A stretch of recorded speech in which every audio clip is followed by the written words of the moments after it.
Imagine driving up to your family's cherished lakeside retreat, only to find a swarm of construction workers hammering away at a gaudy resort dock on your own damn property. That's the nightmare that slapped me awake one crisp Saturday morning in suburban Ohio, where community standards apparently mean stealing from your neighbors. And leading the charge? None other than Brenda Hargrove, the bloated HOA president who'd been eyeing my land like it was her personal piggy bank. I'd inherited the 40-acre lake and cabin from my late grandpa, a quiet World War II vet who'd poured his soul into this slice of peace. The neighborhood around it had bloated into a maze of McMansions, ruled by the Evergreen Estates HOA. Me? I'm just Alex, a part-time mechanic who kept to myself, escaping the city grind on weekends. But whispers started swirling. That guy's unstable, hoarding weapons in his cabin. Lies spread by Brenda, who painted me as a menace to justify her power grabs. I stayed silent at first, watching her parade around in her spotless SUV, spouting for the greater good while measuring lawns with a tape measure. Inside, though, I was cataloging every smug glance, every violation notice she slapped on my mailbox for unsightly boat storage. Then came the bombshell. Pulling up that morning, I spotted the crew extending my rickety old pier into a commercial monstrosity. Composite boards gleaming, railings shiny enough to blind you. The foreman, a burly guy named Chuck, scratched his head when I flashed my deed. Lady said this was HOA property, abandoned for years. Got permits right here. Fake ones, of course, under some sham Lakeside Harmony Association Brenda had cooked up. She rolled up minutes later, clipboard in hand, her double chin quivering with feigned authority. Alex, darling, this is community enhancement. Your grandpa would have wanted the lake shared. It's about unity, not selfishness. I bit back a laugh at her pearl-clutching tone, but my blood boiled. Unity? This is theft.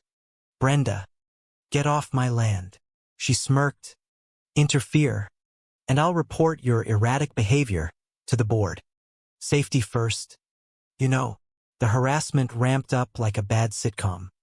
Brenda's minions snuck in at night, planting resort coming soon signs and landscaping with imported palms that screamed, midlife crisis. Rumors flew thicker. Alex threatened guests with a shotgun. Neighbors avoided me at the grocery store, whispering. She even launched a fake booking site, charging $600 a night for heritage glamping, using pilfered photos of Grandpa's war medals. Experience authentic veteran valor, the site boasted. I overheard her on a call. It's progress, folks. That loner's just jealous. Her husband, a slimy local counselor, backed her with veiled threats. Join the HOA or face eminent domain for public recreation. I documented it all, cameras catching her minions, emails saved, public records dug up showing her shell companies funneling cash. Patience was my weapon. Her overreach was her noose. Things boiled over when actual guests arrived. Snooty couples and Teslas toasting on my dock with catered bubbly. Brenda played hostess, gushing, "Welcome to paradise, preserved by community spirit." One yuppie sneered at me. "Staff entrance is that way." I stepped forward, deed in hand. "Folks, this is my property. You're being scammed." Chaos erupted as I revealed the fraud. Brenda dialed the cops, wailing, "He's harassing innocents. Lock him up." But I'd already tipped off the feds. Agents swarmed, warrants flying. "Ms. Hargrove, you're under arrest for wire fraud, forgery, and racketeering."